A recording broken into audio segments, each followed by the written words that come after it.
আসসালামু আলাইকুম ভিউয়ার্স, আমরা আবার চলে আসলাম।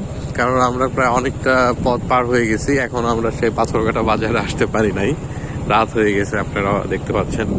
যদিও আমরা পথ হারাই নাই, বাট সামনে মানে আমাদের কিছু এমন এমন রাস্তার মানে সামনে আমাদের পড়ে, যেটার জন্য আমরা আসলে সেটা ফ্রেমে বন্দি করতে পারি নাই।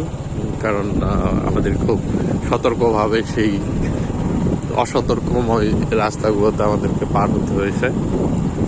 আমরা যদি যখনই আমরা পৌঁছে যাব পাথরঘাটা বাজারে, তো পাথরঘাটা বাজারের একটা বড় ধরনের একটা রহস্য আছে নামের পেছনে।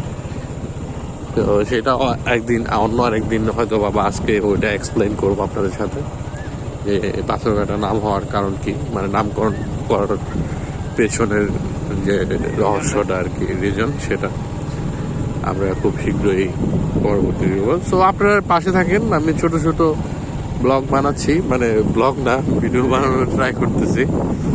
তো আমাকে আপনারা ওইভাবে দেখবেন না, দেখবেন, আমাদের সাথে থাকবেন।